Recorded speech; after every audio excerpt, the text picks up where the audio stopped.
Light and shadow drawing with Ms. Boley. Part 1, value scale. So in this video, we're gonna be making a value scale. Why are we doing this and what is a value scale? You're gonna find out later on. So what we're trying to learn is we're trying to see how value, which just means light and shadow, is used in art to create a to create the illusion of a three-dimensional surface on a flat sheet of paper.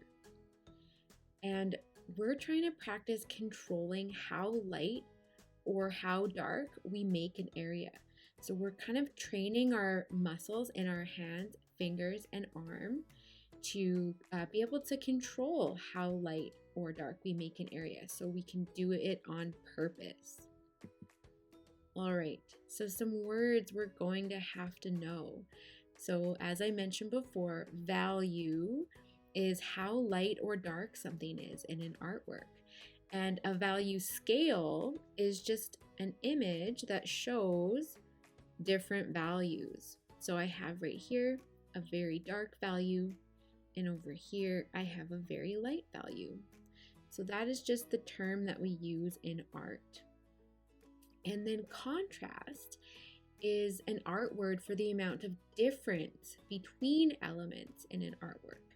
So if something is very dark on this side, there is a lot of contrast with something that is very light on that side. And contrast in our drawings is a good thing because it makes our work interesting to look at. All right, so what are the materials we're going to be using? We're going to use our visual journal or a sheet of paper. We're going to need a pencil and an eraser.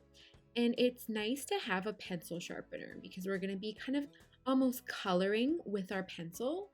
And so it can get worn down quickly. So pencil sharpener is a great thing to have. And then we're using Q-tips in the video. That picture shows some Q-tips. You don't need that many Q-tips. You just need 1 or 2. And those are optional. If you don't have them, it's all good. You can always use your finger or a paper towel. So what we're going to be doing is we're going to be drawing a long skinny rectangle. We're going to divide it up into 4 parts, so 4 little separate squares. And we're going to try to make a very dark value. So basically how dark I can make my shading with my pencil, the darkest that I can possibly go. And then over here, this is just the white of the paper. So I've done nothing to this square. Okay, so that's what we're gonna do. Let's get started. Okay, I have my visual journal and my materials, and I'm going to get started by taking my pencil and just drawing a rectangle.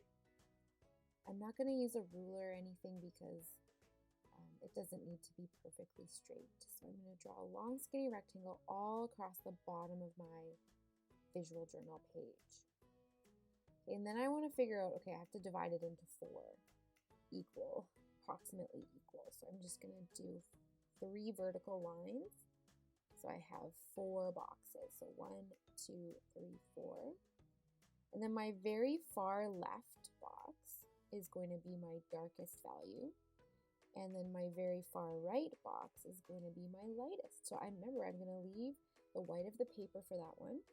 And for the darkest one, I'm going to go with my pencil and I'm going to color as dark as I can using my pencil. So I'm going to show you how I'm going to do that. So basically, I'm just moving my pencil back and forth, just like I do when I'm coloring with pencil crayon. But what I want is I want it to be kind of one value. I don't want to have like streaks, or I don't want to be able to see too much of the texture of my pencil. So what I do is I crisscross my lines. So I'm doing kind of like a cross hatching. I'm speeding up a bit and I'm trying to lay down as much graphite from my pencil. Graphite is the stuff that's inside the pencil. As much as I can on my paper to be as dark as possible there. So now I'm skipping that one beside my darkest value, and I'm going to try to do the second lightest. So I'm taking very light pressure. I know it's hard, really, really hard to do light pressure. It's one of the things that students often have difficulty with. So I'm trying to do super light. And then in order to make it all kind of one value, I'm going to use my Q-tip. So the Q-tips are very helpful for doing those lighter values, and they're helpful in making the transition from like maybe a darker value into a lighter value, so that it's not just dark light, it's like a smooth transition from dark to light. Okay, so I'm going to keep going with my Q-tip. I actually felt like that was a bit too dark, so I'm going to gently erase. I'm just gently rubbing my eraser over that area and then going back in with my Q-tip. So you can, like, this is the most forgiving. If you make a mistake and you go a bit too dark, you can always erase. Okay, so that's my second lightest value. And then I did a little bit of blending with my Q-tip onto the white of the paper. So now I know I have to go some type of value that's going to match to be in between those two. So that's why I go over and I do the lighter one first. So I'm not going to press as hard as I did with the darkest dark value. I'm not going to press as hard, sorry, I'm going to press a little bit lighter, but I'm still going to do the overlap, like the crisscrossing of lines, so that way I don't get any big white spots or tons of streaks. So I'm just going to kind of control my pressure and try to make a value that would match in between the two, and I think that looks good. And then I'm just going to go across both the dark. I never used my Q-tip yet on the darkest area, so I'm going to go and do that. If you don't have a Q-tip, go ahead and just use your finger, or if you grab a paper towel and you kind of wrap it around your finger, you can do some nice blending that way as well. So another cool thing with the Q-tip is once it gets a lot of graphite on it, it can actually make its own shading.